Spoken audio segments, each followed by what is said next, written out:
அனைவருக்கும் வணக்கம். என் பெயர் காஞ்சனி. நான் தவந்திரு கந்தசுவாமி மெட்ரிக் மேல்நிலைப் பள்ளியில் 11ஆம் வகுப்பு படிக்கின்றேன்.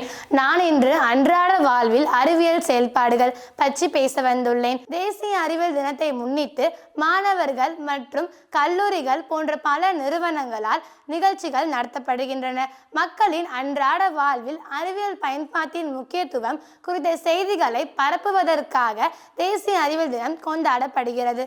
மனித நலனுக்காக அறிவியல் துறையில் மேற்கொள்ளப்படும் அனைத்து செயல்பாடுகள், முயற்சிகள் மற்றும் சாதனைகளை வெளிப்படுத்துவதற்காகவும் இது கொண்டாடப்படுகிறது. அறிவியல் துறையின் வளர்ச்சிக்காக கருப்பொருளை உருவாக்கி விவாதிக்கவும் புதிய தொழில்நுட்பங்களை செயல்படுத்தவும் இது கொண்டாடப்படுகிறது. இந்தியாவில் உள்ள அறிவியல் மனப்பான்மை கொண்ட குடிமக்களுக்கு ஒரு வாய்ப்பை வழங்குவதற்காகவும் அத்துடன் அறிவியல் மற்றும் தொழில்நுட்பங்களை பிரபலப்படுத்துவதற்காகவும் இது கொண்டாடப்படுகிறது. தேசிய அறிவியல் தினத்தின் கருப்பொருட்கள்.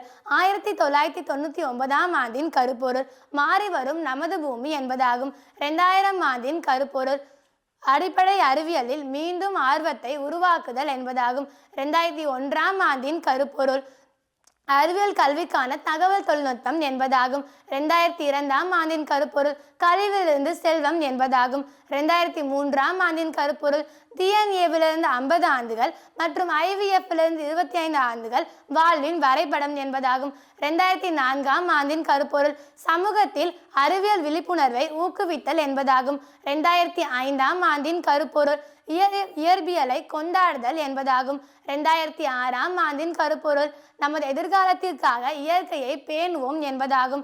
2007ஆம் ஆண்டின் கருப்பொருள் ஒரு துளி நீருக்கு அதிக விளைச்சல் என்பதாகும். 2008ஆம் ஆண்டின் கருப்பொருள் பூமிக்கோளை புரிந்து கொள்ளுதல் என்பதாகும். 2009ஆம் ஆண்டின் கருப்பொருள் அறிவியலின் எல்லைகளை விரிவுபடுத்துதல் என்பதாகும். 2010ஆம் ஆண்டின் கருப்பொருள் நிலையான வளர்ச்சிக்கான பாலின சமத்துவம், அறிவியல் மற்றும் தொழில்நுட்பம் என்பதாகும்.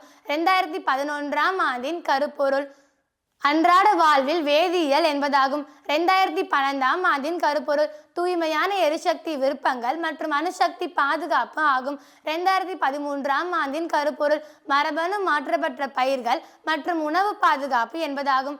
2014ஆம் ஆண்டின் கருப்பொருள் அறிவியல் மனப்பான்மையை வளர்த்தல் என்பதாகும். 2014ஆம் ஆண்டின் கருப்பொருள் தேசத்தை கட்டி எழுப்புவதற்கான அறிவியல் என்பதாகும். 2015ஆம் ஆண்டின் கருப்பொருள் தேசத்தின் வளர்ச்சிக்காக அறிவியல் சிக்கல்கள் என்பதாகும். 2016ஆம் ஆண்டின் கருப்பொருள் மாற்றுத்திறனாளிகளுக்கான அறிவியல் மற்றும் தொழில்நுட்பம் என்பதாகும். 2017ஆம் ஆண்டின் கருப்பொருள் 2018ஆம் ஆண்டின் கருப்பொருள் நிலையான எதிர்காலத்திற்கான அறிவியலும் தொழில்நுட்பமும் என்பதாகும். 2019ஆம் ஆண்டின் கருப்பொருள் மக்களுக்கான அறிவியல், அறிவியலுக்கான மக்கள் என்பதாகும். 2020ஆம் ஆண்டின் கருப்பொருள் அறிவியலில் பெண்கள் என்பதாகும். 2021ஆம் ஆண்டின் கருப்பொருள் அறிவியல், தொழில்நுட்பம், பொறியியல் மற்றும் தொழில்நுட்பத்தின் எதிர்காலம், கல்வி திறன்கள் மற்றும் வேலை மீதான தாக்கம் என்பதாகும். 2022ஆம் ஆண்டின் கருப்பொருள் நிலையான எதிர்காலத்திற்கான அறிவியலும் தொழில்நுட்பமும் என்பதாகும். 2023ஆம் ஆண்டின் கருப்பொருள் உலகளாவிய நல்வாழ்வுக்கான உலகளாவிய அறிவியல் என்பதாகும். 2024ஆம் ஆண்டின் கருப்பொருள் விக்சித் பாரதத்திற்கான உள்நாட்டு தொழில்நுட்பம் என்பதாகும். 2024ஆம் ஆண்டின் கருப்பொருள் விக்சித் பாரதத்திற்கான தேசியம் மற்றும் புதுமையிலான தலைப்புவதற்கான தொழில்நுட்பம் என்பதாகும். நன்றி, வணக்கம். 2020லிருந்து 2026க்கான கருப்பொருள் அறிவியலில் பெண்கள் விக்சித் பாரத்தை உருவாக்குதல் என்பதாகும். நன்றி, வணக்கம்.